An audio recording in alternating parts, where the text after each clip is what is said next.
গ্রামের একটা ছোট্ট বাড়িতে ৮ বছরের মেয়ে জান্নাতুল থাকে। মাদ্রাসা থেকে ফিরে এলে তার মা পড়াশোনা নিয়ে তাকে জিজ্ঞেস করে, আর জান্নাতুল প্রতিদিন মিথ্যা কথা বলে। এই অভ্যাস দিনে দিনে ওর আরো বেড়ে যায়। মা জান্নাতুল, আজ মাদ্রাসায় তুমি কি শিখলে? জানো মা, ওস্তাদজি আমার খুব প্রশংসা করেছে। আমি ক্লাসে প্রতিদিন সবার আগে পড়া শেষ করি, তাই ওস্তাদজি আমাকে সব থেকে বেশি ভালোবাসে। জান্নাতুল তার মাকে আজও মিথ্যা কথা বলেছে। আসলে সে তার ক্লাসে কোনোদিন পড়া ঠিক মতো দিতেই পারে না এবং শাস্তিও পেয়েছে আজ। কিন্তু ওর মা কিছু না বলে ওকে আরো বেশি করে আদর করে। আলহামদুলিল্লাহ, আমার মেয়ে তো পড়াশোনায় খুব ভালো করছে। আমি অনেক খুশি হয়েছি মা। আরে বাহ, মিথ্যা কথা বলা কত সহজ কাজ। ভালোই হলো মা কিছু বুঝতে পারলো না, মাঝখান থেকে শুধু আমি আদর পেয়ে গেলাম। এরপর বিকেলে জান্নাতুল খেলার মাঠে যায়। সেখানে বন্ধুদের সঙ্গে খেলতে গিয়ে আবারও মিথ্যা কথা বলে।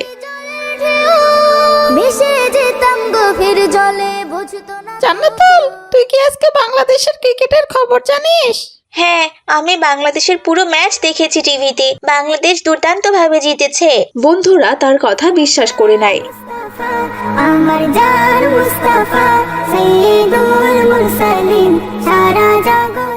কিন্তু পরে তারা সত্যিটা জানতে পারে, আর মিলির সাথে দেখা হলে জান্নাতুলকে এক ধমক দেয়। জান্নাতুল, তুমি সবসময় মিথ্যা কথা বলো কেন বলো তো? আমরা আর কোনোদিন তোমার কোনো কথা বিশ্বাস করব না। এতে আমার কি আসে যায়?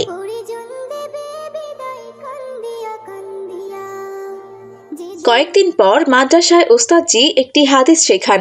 তিনি বলেন, রাসূল সাল্লাল্লাহু আলাইহি সাল্লাম বলেছেন, তোমরা অবশ্যই মিথ্যা কথা বলা থেকে বিরত থাকো, কেননা মিথ্যা মানুষকে পাপের দিকে নিয়ে যায়, আর পাপ মানুষকে নিয়ে যায় জাহান্নামের দিকে। ওস্তাদজির কথা সব ছাত্রছাত্রী গভীর মনোযোগ দিয়ে শুনেছে, কিন্তু জান্নাতুল মনে মনে ভাবে যে এসব কথা তার জন্য গুরুত্বপূর্ণ নয়। এজন্য তার কোনো মন নেই। আনমনে সে এদিক ওদিক তাকাতে থাকে। তারপর তার ওস্তাদজি চলে গেলে মিলি বলে, এই জানো তোমরা, গতকাল আমি এক ভয়ঙ্কর দানব দেখেছি। ও আমাকে ধরতে এসেছিল, কিন্তু আমি চালাক হওয়ায় এক দৌড়ে পালিয়ে গেছি। সত্যি বলছিস জান্নাতুল? তুই এত সাহসী? কেন, তোমাদের বিশ্বাস হচ্ছে না? বিশ্বাস না করলে আমার কোনো কিছুই করার নেই, তবে এটাই সত্যি। এভাবেই সে সবাইকে একটার পর একটা মিথ্যা কথা বলতে থাকে। সবাই তার এমন আজব আজব মিথ্যা কথা শুনে বিরক্ত হয়ে যায় এবং তাদের উস্তাদকে জানিয়ে দেয়।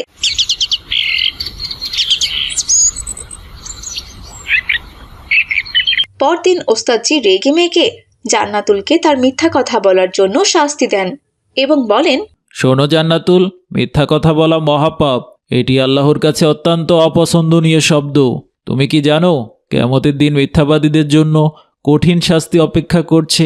উস্তাদজির কথায় জান্নাতুল ভীষণ ভয় পায়, কিন্তু সে তার অভ্যাস ছাড়তে পারে না। জান্নাতুল অনেকবার তার মিথ্যা কথা বলার অভ্যাস ত্যাগ করতে চাইলেও পুরোপুরি বদলাতে পারে না।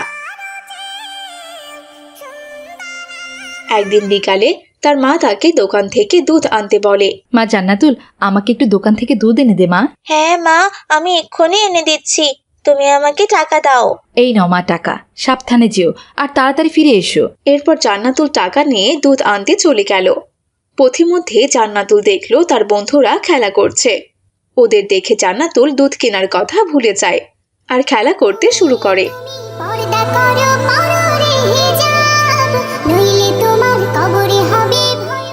হায় আল্লাহ, এটা আমি কি করেছি? আমার মা তো আমাকে দুধ কিনতে পাঠিয়েছিল, আর আমি তো না নিয়ে এখানে খেলা শুরু করে দিয়েছি। আর আমি দুধ কিনতে না গিয়ে বন্ধুদের সাথে খেলা করতে শুরু করে দিয়েছি। আজকে তো বাড়িতে গেলে আমার মা আমার 12টা বাজিয়ে ছাড়বে। এখন কি করা যায়, কি করা যায়? এই কথা বলে জান্নাতুল ভাবতে লাগলো এখন সে কি করবে। তখনই তার হঠাৎ মনে পড়ে গেল, আরে দূর, আমি এত চিন্তা করছি কেন? মাকে গিয়ে মিথ্যা কথা বলে দিলেই তো হলো। আমি তো আবার মিথ্যা কথা বলাতে 100তে 100।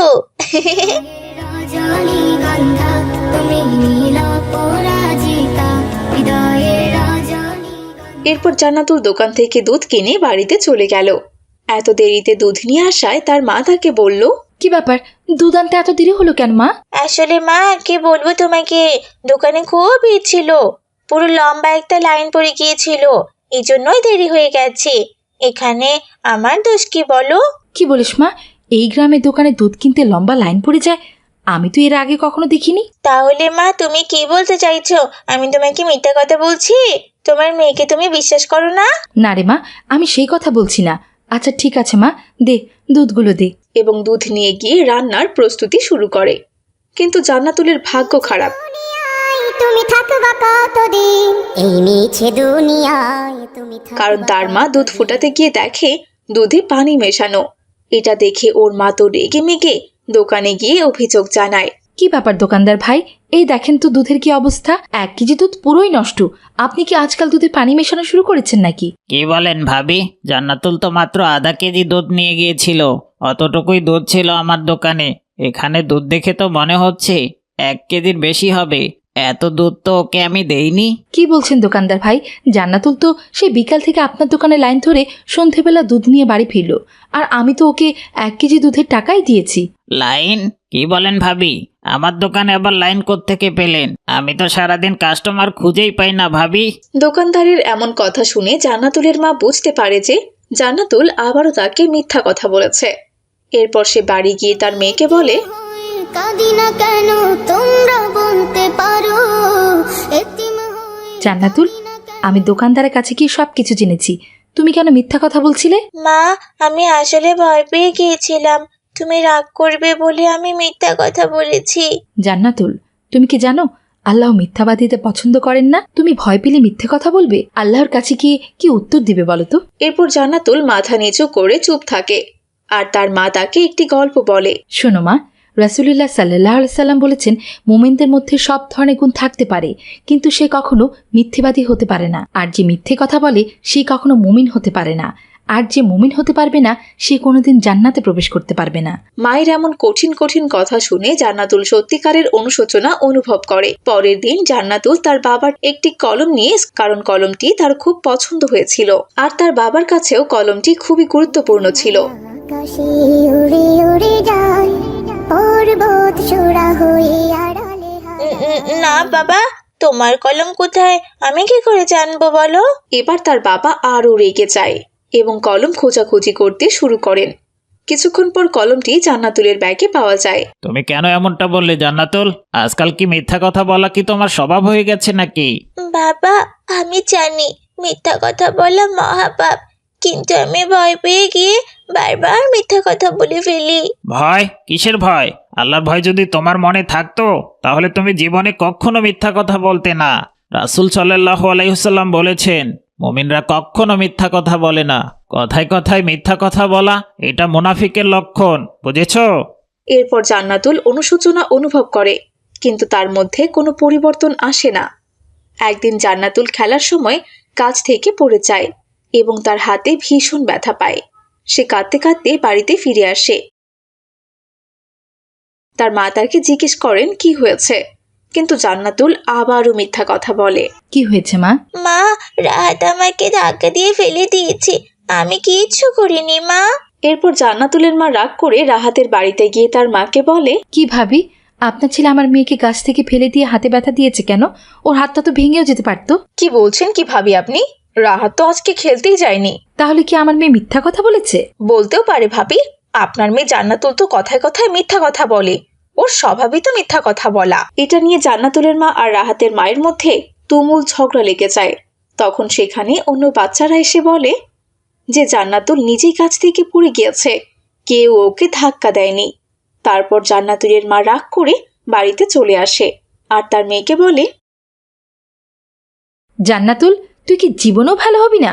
তোর জন্য আমাকে আর কত অপমানিত হতে হবে বলতো? তুই সবসময় মিথ্যা কথা বলিস। তোর জন্য আমি কারো কাছে গিয়ে মুখ পাই না। এই অভ্যাসটাই তোর জীবনটা নষ্ট করে ফেলবে। কিন্তু জান্নাতুল তার মায়ের কোনো কথারই উত্তর দেয় না। সে চুপচাপ দাঁড়িয়ে কথাগুলো শুনতে থাকে। এরপর রাত হয়ে যায়।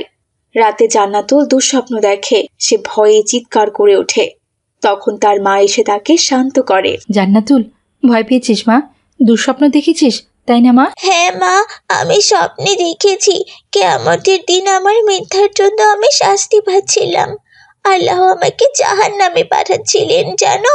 মারে, তোকে আমি আগেই বলেছিলাম, কিন্তু তুই আমার কোনো কথাই শুনিসনি। আল্লাহর কাছে মাফ চারে মা।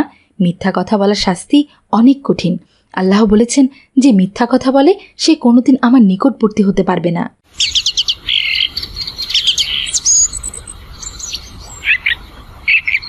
পরদিন জান্নাতুল উস্তাদজির কাছে গিয়ে সব সত্যি কথা বলে এবং ক্ষমা চায়। উস্তাদজি তাকে বলে, আল্লাহ তাআলা বলেছেন তোমরা সঠিক কথা বলো এবং সদা ন্যায়ের পথে চলো। যারা সবসময় সত্য কথা বলে আল্লাহ তাআলা তাদের পাপ থেকে মাফ করে দেন। হ্যাঁ ওস্তাদজি, আমি আর কখনো মিথ্যা কথা বলবো না। আমি বুঝে গেছি মিথ্যার পরিণাম কি ভয়ঙ্কর হয়। আপনি আমাকে ক্ষমা করে দিন ওস্তাদজি। এরপর জান্নাতুল ধীরে ধীরে তার অভ্যাস বদলাতে শুরু করে। দেখলি তো ছোট্ট বন্ধুরা, মিথ্যা কথা বলা মহাপাপ, আর সত্য কথা বলার মধ্যে আছে শান্তি। আল্লাহ সদা আমাদের সত্য পথে চলার তৌফিক দান করুন, আমিন। ইসলামপুর মহল্লায় মারিয়াম নামের একটি মেয়ে বাস করত। মারিয়াম ক্লাস 5-এ পড়ত। মারিয়াম অনেক ভদ্র, নম্র আর মেধাবী হওয়ায় সবাই তাকে খুব ভালোবাসতো। তার বাড়িতে যেমন তার বাবা মা তাকে অনেক ভালোবাসতো, ঠিক তেমনি স্কুলেও তাকে সব টিচাররা অনেক ভালোবাসতো। এমনই একদিনের কথা। কি ব্যাপার রূপা ম্যাডাম, 2 নম্বর ক্লাস থেকে এত চিৎকার চেঁচামেচির শব্দ আসছে কেন?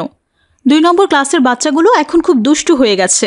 আপনি একটু গিয়ে ওদেরকে ধমক দিয়ে আসুন তো। ম্যাডাম, আমি গিয়ে ধমক দিলে কিছুক্ষণের জন্য ওরা হয়তো চুপ হয়ে যাবে, কিন্তু আমি চলে আসার পর আবারও চিৎকার চেঁচামেচি করবে।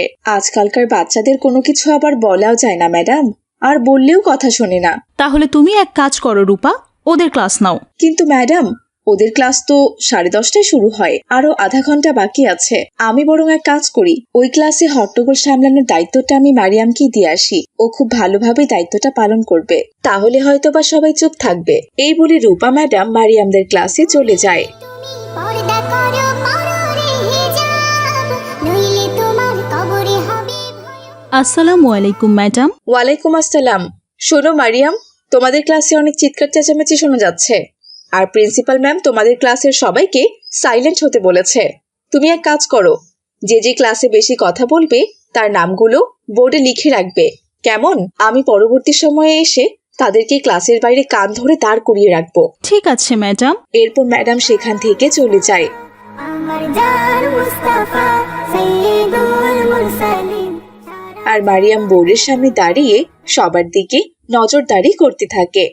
তখন সে দেখে মিলি ক্লাসের সব থেকে বেশি দুষ্টুমি করছে। উফ বাবা, এখনই আমার যে খিদে পেয়ে গেল না। যা টিফিন এনেছি মনে হয় তাতে আমার আজ পেটই ভরবে না। আজ আমার পেট না ভরলে সাইম, আমি কিন্তু তোর টিফিনগুলো চুরি করে খাবো। এসব তো কি বলছিস মিলি? তুই আমার টিফিন চুরি করে খাবি? তুই আমার টিফিন চুরি করে খেলে আমি কি খাবো বলতো? তোমরা দুজন কিন্তু বেশি কথা বলছো। এরপর আর একবার কথা বললে কিন্তু আমি তোমাদের নাম বোর্ডে লিখে রাখবো। ম্যাডাম বারবার করে বলেছে ক্লাসে সাইলেন্ট থাকতে। তোমাদের যদি কথা বলতেই হয় তাহলে আস্তে কথা বলো। ক্লাস ক্যাপ্টেনের দায়িত্ব পেয়ে নিজেকে থানার পুলিশ ভাবতে শুরু করেছে। তোকে কি আমি ভয় পাই নাকি? হ্যাঁ, আমি তোকে একদম ভয় পাই না, বুঝেছিস তো? ঠিক আছে, আমি তাহলে তোমাদের দুজনেরই নাম লিখছি। এ কি মরিয়ম, তুই আমার নাম লিখবি কেন? সব কথা তো মিলি বলেছে। এই মিলি, তুই আমার সাথে আর কথা বলবি না। তোর জন্য এখন আমাকেও শাস্তি পেতে হবে। সব সময় তুই ক্লাসে হট্টগোল করিস। মরিয়ম, দয়া করে তুই আমার নামটা আর লিখিস না রে। তাছাড়া আমি তোর খুব ভালো একজন বন্ধু। তুই বন্ধু হয়ে আমার এত বড় ক্ষতি করতে পারবি বল?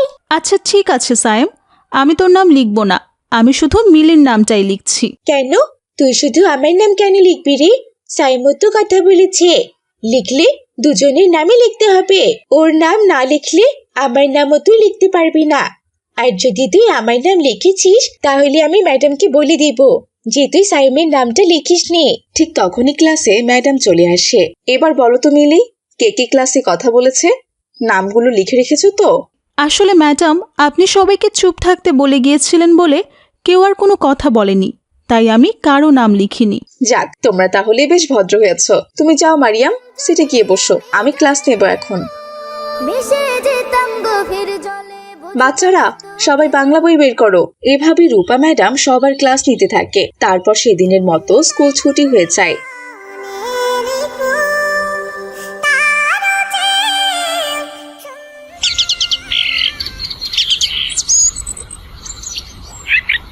পরের দিন মারিয়ামের খুব পেট খারাপ করে, কিন্তু সে তার ওই অবস্থাতেও স্কুলে যাওয়ার জন্য রেডি হয়। মা মারিয়াম, এই অসুস্থ অবস্থায় তুই আবার স্কুলে যাবি? আজকে আর যাস না মা, ওষুধ খেয়ে বাসায় বিশ্রাম নে। না মা, আমাকে যে স্কুলে যেতেই হবে, সামনে আমাদের এক্সাম। এখন কিছুতেই ক্লাস মিস করলে চলবে না। তার উপর ম্যাডাম আমাকে আবারও ক্লাস ক্যাপ্টেনের দায়িত্ব দিয়েছেন। আমি না গেলে ক্লাসে অনেক হট্টগোল হবে মা। ঠিক আছে মা, তুই যখন এত করে বলছিস তাহলে যা। তবে হ্যাঁ, নিজের শরীরের দিকে খেয়াল রাখিস মা, আর মন দিয়ে পড়ালেখা করিস, কেমন? ইনশাল্লাহ মা। এরপর মারিয়াম স্কুলের উদ্দেশ্যে বেরিয়ে গেল। আজকেও সে ক্লাসের সবার উপর নজর রাখছিল, আর আজকেও মিলি ক্লাসে হাসাহাসি করছিল। মিলি, কাল তোমাকে কিছু বলিনি বলে ভেবো না যে আজকেও তোমাকে কিছু বলবো না। আজকে আমি ঠিকই তোমার নাম লিখে রাখবো বোর্ডে। ক্লাসের সবাই চুপচাপ বসে আছে, শুধু একমাত্র তুমি ক্লাসে হাসাহাসি করছো আর অন্যকে বিরক্ত করছো। তোকে কে বারণ করেছে? হ্যাঁ, যা আমার নামটা বড় করে বোর্ডে লিখে রাখ, যেন সবাই আমার নামটা ভালো করে মনে রাখতে পারে। সে বোর্ডে মিলির নাম লিখতে যায়। তখনই মারিয়ামের পেট ব্যথা শুরু হয় আর ভীষণ পটির চাপ দেয়। আমার খুব পেটে ব্যথা করছে, এখন আমি কি করি? আমাকে এক্ষুনি টয়লেটে যেতে হবে। কি রে, নাম লেখা বাদ দিয়ে কি এত ভাবছিস? তাড়াতাড়ি করে আমার নামটা বোর্ডে লিখে রাখ, নাকি আবার আমার নাম লিখতে তোর ভয় লাগছে শুনি? মিলির এমন কথা শুনে ক্লাসের সবাই হা হা করে হেসে ওঠে, কিন্তু সে আর পটির চাপ সামলাতে পারল না, তাই সে সেখানেই পটি করে দেয়। ওই দেখ দেখ, আমাদের ক্লাসের ব্রিলিয়েন্ট ছাত্রী, আমাদের ক্লাস ক্যাপ্টেন, ক্যাপ্টেন্সি করতে করতে ক্লাসে পটি করে দিয়েছে। এই যা যা, তোরা ম্যাডামকে ডেকে নিয়ে আয়, ম্যাডাম দেখুক তার পছন্দের ছাত্রী ক্লাসে পটি করে দিয়েছে। সবার এমন হাসাহাসি এবং তুচ্ছতাচ্ছিল্য কথা শুনে মারিয়াম খুব লজ্জা পেয়ে যায়, আর ম্যাডাম আসার আগেই সে টয়লেট থেকে ফ্রেশ হয়ে বাড়িতে চলে আসে। পরিজন দেবে বিদায় কান্দিয়া কান্দিয়া। তারপর থেকে মারিয়াম আর লজ্জায় স্কুলে যেতেই চায় না। কিরে মা, কতদিন হয়ে গেল তুই স্কুলে যাস না, কিন্তু কেন বলতো? সামনে না তোর পরীক্ষা, তুই স্কুলে যাবি না? না মা, আমি আর স্কুলে যাব না। আমাকে তুমি অন্য স্কুলে ভর্তি করিয়ে দাও, আমি অন্য স্কুলে লেখাপড়া করব। ওই স্কুলে যাবি না, তাহলে আবার অন্য স্কুলে কেন যাবি রে মা? এরপর মারিয়াম তার মাকে সব কথা খুলে বলে। মারিয়ামের কথা শুনে আয়েশারও খুব খারাপ লাগে। এভাবে আরো বেশ কিছুদিন কেটে যায়। বেশ কিছুদিন ধরে মারিয়াম স্কুলে না যাওয়ায় রূপা ম্যাডাম তাদের বাড়িতে চলে আসে। রজনীগন্ধা তুমি নীল পরাজিতা, হৃদয়ের রজনী। কি ব্যাপার মারিয়াম, তুমি স্কুলে যাও না কেন? ম্যাডাম, আমি আর স্কুলে যাব না। তা বললে কি আর হয় নাকি মারিয়াম? তুমি আমাদের স্কুলের গর্ব, তুমি অন্য স্কুলে কেন যাবে বলো তো? তুমি বেশ কিছুদিন থেকে স্কুলে আসছিলে না, তাই আমি তোমাকে নিতে চলে এলাম। ম্যাডাম, আমাকে আপনি ক্ষমা করে দিন, আমি ইচ্ছে করে ক্লাসে পটি করিনি ম্যাম। বিশ্বাস করুন, আমি সত্যি অসুস্থ ছিলাম, আমার পেট খারাপ করেছিল। আরে তুমি এত ভয় পাচ্ছ কেন? আমি কি সে কথা বলেছি? তোমার মা আমাকে ফোন করে সবটা বলেছে, আমি সবটা জানি। সেদিন তোমার পেট খারাপ ছিল, আর তোমার মা তোমাকে স্কুলে যেতে নিষেধও করেছিল, কিন্তু তুমি শোনোনি। এজন্য সবসময় বড়দের কথা শুনতে হয়, বুঝেছো? যাই হোক, তুমি তো ওসব কিছু ইচ্ছে করে করোনি। চলো ক্লাসে যাবে, চলো। এরপর মারিয়াম ম্যাডামের অনেক অনুরোধে স্কুলে যায়, আর মিলি তাকে দেখে হাসতে লাগে। ওই দেখো দেখো, আজকে আমাদের ক্লাসে কে এসেছে? স্কুলে পটি করা স্টুডেন্ট এসেছে। কই, আমারও তো আজ কদিন থেকে পেট খারাপ, আমি তো স্কুলে পটি করি না। আর তুই সেদিনকে না নিজেকে কন্ট্রোল করতে পারলি না, ক্লাসে কি না পটি করে দিলি। কিন্তু মিলি এভাবে হাসতে হাসতে সেও ক্লাসে পটি করে দেয়। তখন সবাই তাকে দেখে হাসতে লাগে, আর সে দৌড়ে ক্লাস থেকে চলে যেতে ধরে। কোথায় যাচ্ছ মিলি? এতে লজ্জা পাওয়ার কিছু নেই, মানুষ অসুস্থ হতেই পারে। চলো, আমি তোমাকে টয়লেটে নিয়ে যাচ্ছি, সেখানে তুমি ফ্রেশ হয়ে বাড়িতে চলে যেও, আর আমি ম্যাডামকে বলবো আমাদের পাশের রুমে ক্লাস নিতে। তোমার অসুস্থতার সময় আমি তোমাকে দেখে হাসাহাসি করেছি মারিয়াম, আর তুমি কি না আমার বেলায় আমাকে সাহায্য করছো? আমাকে তুমি ক্ষমা করে দিও মারিয়াম, আমি আর কখনো কারোর সাথে দুষ্টুমি করব না, কারো অসুস্থতা নিয়ে আর মজা করব না। আলহামদুলিল্লাহ, এ তো খুবই ভালো কথা মিলি। যাই হোক, এবার তাড়াতাড়ি চলো, তুমি ফ্রেশ হবে। এরপর মারিয়াম মিলিকে নিয়ে ওয়াশরুমে চলে যায়, আর মিলি ফ্রেশ হয়ে বাড়িতে চলে আসে। তো বন্ধুরা, বুঝলে তো, তোমার আর তোমার বন্ধুদের সাথেও হঠাৎ করে এমন ঘটনা ঘটে যেতে পারে। তাই এগুলো নিয়ে কখনোই মজা করবে না।